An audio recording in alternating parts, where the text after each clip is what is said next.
Mis queridísimos Mother Freakies, bienvenidos a su canal de confianza, La Zona Freaky, y a un video especial. Regresamos ya para este año 2021 y vamos a celebrar que también llegamos a los 500 suscriptores. Somos una hermosa familia de 500 Mother Freakies y realmente se los agradezco de todo corazón a cada uno de ustedes. Y como regalo, y como ya se nos hizo costumbre para celebrar, les traigo una narración de el grandioso maestro Howard Phillips Lovecraft. En esta ocasión, Mother Freakies, les estaré narrando, o están a punto de escuchar, la historia de Dagón, inspirada precisamente en el viejo dios filisteo proveniente del mar. Esas viejas leyendas de un ser divino que traía consigo bonanzas, pero al mismo tiempo era temido, ya que siendo el rey de los mares, también tenía un poder destructivo bastante interesante. Así que, si están listos para conocer la épica historia de Dagón, sumerjámonos juntos a las profundidades misteriosas que hay en las aguas de este mundo, Mother Freakies. Escribo esto bajo una fuerte tensión mental, ya que cuando llegue la noche habré dejado de existir. Sin dinero y agotada mi provisión de droga, que es lo único que me hace tolerable la vida, no puedo seguir soportando más esta tortura. Me arrojaré a la sórdida calle de abajo desde la ventana de la buhardilla. Pese a mi esclavitud a la morfina, no me considero un débil ni un degenerado. Cuando terminen de escuchar mi relato, quizás se hagan una idea, aunque no del todo, de por qué tengo que buscar el olvido o la muerte. En una de las zonas más abiertas y menos frecuentadas del anchuroso Pacífico, el paquebote en el que iba yo de sobrecargo fue apresado por unos corsarios alemanes. La Gran Guerra estaba entonces en sus comienzos, y las fuerzas oceánicas de los hunos aún no se habían hundido en la degradación que luego alcanzaron. Así que nuestro buque fue capturado de manera legal, y nuestra tripulación tratada con toda la deferencia y consideración que se le deben a los prisioneros navales. En efecto, era tan liberal la disciplina de nuestros opresores que 5 días más tarde logré escaparme en un pequeño bote con suficiente agua y provisiones para bastante tiempo. Cuando por fin me encontré libre y a la deriva, tenía muy poca idea de dónde me hallaba. Era un navegante poco experto, solo sabía calcular de manera muy vaga por el sol y las estrellas que estaba en algún lugar al sur del Ecuador. No sabía en absoluto en qué longitud y no se divisaba isla ni costa alguna. El tiempo se mantenía bueno y durante incontables días navegué sin rumbo bajo un sol abrasador, con la esperanza de que pasara algún barco o de que las olas me arrojaran a alguna región habitable. Pero no aparecían ni barcos ni tierra, así que empecé a desesperar en mi soledad. El cambio ocurrió mientras dormía. Nunca llegaré a conocer los pormenores, porque mi sueño, aunque poblado de pesadillas, no tuvo interrupciones. Cuando por fin desperté, descubrí que me encontraba hundido a medias de una especie de lodazal viscoso y bastante negruzco, y este se extendía a mi alrededor con monótonas ondulaciones hasta donde alcanzaba la vista, y en el cual mi bote se había adentrado cierto trecho. Aunque cabe suponer que mi primera reacción fuera la perplejidad ante una transformación tan salvaje y prodigiosa del paisaje, en realidad sentí más horror que asombro, pues había en la atmósfera y en la superficie putrefacta una cualidad siniestra que me heló el corazón. La zona estaba corrompida de peces muertos, descompuestos y otros animales menos identificables que surgían de aquella llanura. Quizás no deba esperar transmitir con meras palabras la indecible repugnancia que reina en el absoluto silencio y la estéril inmensidad. Nada alcanzaba a oírse, nada había a la vista, salvo una vasta extensión de légamo negruzco. La absoluta quietud y la uniformidad del paisaje me producían un terror que daba náuseas. El sol ardía en un cielo que me parecía casi negro por la cruel ausencia de las nubes. Era como si reflejase la ciénaga tenebrosa que tenía bajo mis pies.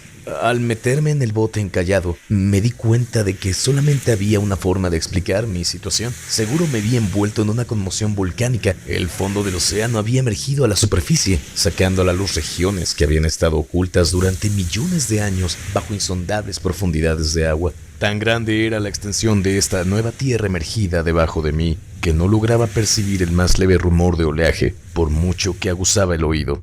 Tampoco había aves marinas tratando de alimentarse de aquellos peces muertos. Durante varias horas estuve pensando y meditando sentado en el paquebote, que se apoyaba sobre un costado y proporcionaba un poco de sombra al desplazarse el sol en el cielo. A medida que el día avanzaba, el suelo iba perdiendo esa cualidad pegajosa, por lo que en poco tiempo estaría lo bastante seco como para recorrerlo con facilidad. Dormí poco esa noche y al día siguiente me preparé una provisión grande de agua y comida, a fin de emprender la marcha en busca del desaparecido mar y de un posible rescate. A la mañana del tercer día, comprobé que el suelo estaba bastante seco para andar por él con comodidad. El hedor a pescado era insoportable, pero me tenían preocupado cosas más graves para que esta pequeñez me molestase. Me puse en marcha hacia una meta desconocida. Durante todo el día caminé constantemente en dirección al oeste, guiado por una lejana colina que descollaba por encima de las demás elevaciones de este ondulado desierto. Acampé esa noche y al día siguiente proseguí con la marcha hacia la colina, aunque parecía escasamente más cerca de lo que la había visto la primera vez que la descubrí. Al atardecer del cuarto día, llegué al pie de dicha elevación, que resultó ser mucho más alta de lo que me había parecido de lejos. Tenía un valle delante que hacía más pronunciado el relieve respecto al resto de la superficie. Demasiado cansado como para emprender el ascenso, dormí a la sombra de aquella colina.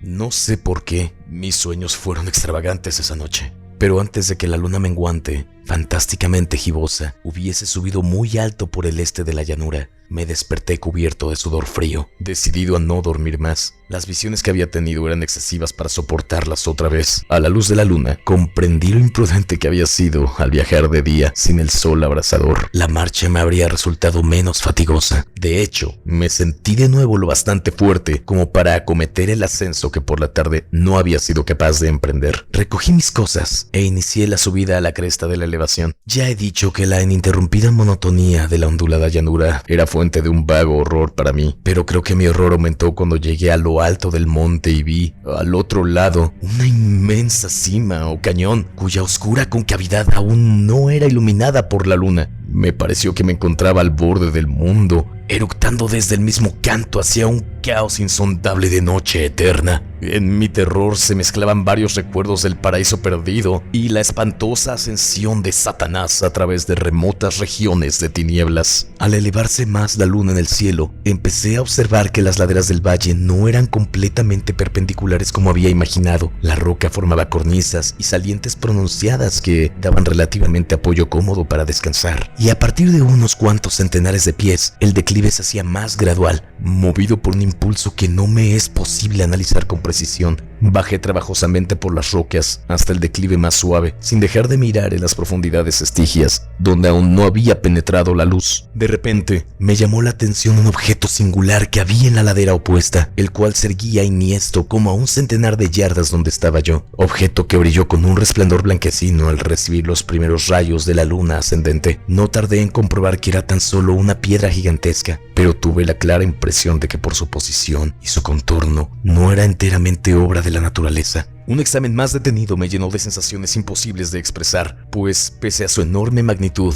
y a su situación en el abismo abierto en el fondo del mar, cuando el mundo aún era joven, me di cuenta, sin posibilidad de duda, de que el extraño objeto era un monolito perfectamente tallado, cuya imponente masa había conocido el arte y quizás el culto de criaturas vivas y pensantes. Confuso y asustado, aunque no sin cierta emoción de científico o arqueólogo, examiné mis alrededores con atención. La luna, ahora casi en su cenit, asomaba espectral y vívida por encima de los gigantescos peldaños que rodeaban el abismo, y reveló un anchuroso curso de agua que discurría por el fondo formando meandros, perdiéndose en ambas direcciones y casi lamiéndome los pies donde me había detenido. Al otro lado del abismo, las pequeñas olas bañaban la base del ciclópeo monolito, en cuya superficie podía distinguir ahora inscripciones de toscos relieves. La escritura pertenecía a un sistema de jeroglíficos desconocido para mí, distinto de cuantos yo había visto en libros, y consistente en su mayor parte de símbolos acuáticos esquematizados, tales como peces, anguilas, pulpos, crustáceos, moluscos, ballenas y demás. Algunos de los caracteres que representaban evidentemente eran seres marinos desconocidos para el mundo moderno, pero cuyos cuerpos en descomposición yo había visto en la llanura sumergida del océano. Sin embargo, fueron los relieves los que más me fascinaron, claramente visibles al otro lado del curso del agua a causa de sus enormes proporciones. Había una serie de bajorrelieves cuyos temas habrían despertado la envidia de cualquier coleccionista de Gustave Doré. Creo que estos seres pretendían representar hombres, al menos cierta clase de hombres, aunque aparecían retosando como peces en las aguas de alguna gruta marina o rindiendo homenaje a algún monumento monolítico bajo el agua también. No me atrevo a describir con detalle sus rostros y sus cuerpos, ya que el mero recuerdo me produce vaidos. Eran más grotescos de lo que podría concebir la imaginación de Poe o de un Bulwer. Eran detestablemente humanos en general, a pesar de sus manos y pies palmeados, sus labios espantosamente anchos y flácidos, sus ojos abultados y vidriosos, y demás rasgos menos agradables. Curiosamente, parecían cincelados sin la debida proporción con los escenarios que servían de fondo, ya que uno de estos seres estaba en actitud de matar a una ballena de tamaño ligeramente mayor a él. Observé sus formas grotescas y sus extrañas dimensiones, pero un momento después decidí que se trataba de dioses imaginarios de alguna tribu pescadora o marinera, de una tribu cuyos últimos descendientes debieron de perecer antes de que naciera el primer antepasado del hombre de Piltdown o de Neandertal. Aterrado ante esta visión inesperada y fugaz de un pasado que rebasaba la concepción del más atrevido antropólogo, me quedé pensativo mientras la luna bañaba con misterioso resplandor el silencioso canal que tenía ante mí. Entonces, de repente, lo vi. Tras una leve agitación que delataba su ascensión a la superficie, la entidad surgió a la vista sobre las aguas oscuras. Inmenso, repugnante, aquella especie de Polifemo saltó hacia el monolito como un monstruo formidable de pesadilla y lo rodeó con sus brazos enormes y escamosos, al tiempo que inclinaba la cabeza y profería ciertos gritos acompasados. Creo que enloquecí entonces. No recuerdo muy bien los detalles de mi frenética subida por la ladera o el acantilado, ni de mi delirante regreso al bote varado. Creo que canté mucho y que reí insensatamente cuando no podía cantar. Tengo el vago recuerdo de una tormenta poco después de haber llegado al bote. En todo caso, sé que oí el estampido de los truenos y demás ruidos que la naturaleza profiere en sus momentos de mayor irritación. Cuando salí de las sombras, estaba en un hospital de San Francisco. Me había llevado allí el capitán del barco norteamericano que había recogido mi bote en medio del océano. Hablé de muchas cosas en mis delirios, pero averigüé que nadie había hecho caso de esas palabras. Los que me habían rescatado no sabían nada sobre la aparición de una zona de fondo oceánico en medio del Pacífico, y no juzgué necesario insistir en algo que sabía que no iban a creer. Un día fui a ver a un famoso etnólogo, y lo divertí haciéndole extrañas preguntas sobre la antigua leyenda filistea en torno a Dagón, el dios pez, pero enseguida me di cuenta de que era un hombre irremediablemente convencional, y dejé de preguntar. Es de noche, especialmente cuando la luna se vuelve gibosa y menguante, cuando veo a ese ser. He intentado olvidarlo con la morfina, pero la droga solo me proporciona una cesación transitoria y me ha atrapado en sus garras, convirtiéndome irremisiblemente en su esclavo. Así que voy a poner fin a todo esto, ahora que he contado lo ocurrido, para informar o para diversión desdeñosa de mis semejantes. Muchas veces me pregunto si no habrá sido una fantasmagoria, producto de la fiebre que sufrí en el bote a causa de la insolación cuando escapé de aquel barco de guerra alemán. Me lo pregunto muchas veces, pero siempre se me aparece en respuesta una visión monstruosamente vívida. No puedo pensar en las profundidades del mar sin estremecerme ante las espantosas entidades que, quizás en este instante, se arrastran y se agitan en su lecho fangoso, adorando a sus antiguos ídolos de piedra y esculpiéndolos a sus propias imágenes detestables en obeliscos submarinos mojados de granito. Pienso en el día en que emerjan de las olas y se lleven entre sus garras de vapor humeantes a los endebles restos de la humanidad exhausta por la guerra. En el día en el que se hunda la tierra y emerge al fondo del océano en medio del universal pandemonio. Se acerca el fin. Oigo un rugido en la puerta, como si forcejeara en ella un cuerpo inmenso y resbaladizo. ¡No me encontrará! ¡Dios mío! ¡Esa mano! ¡La ventana! ¡La ventana!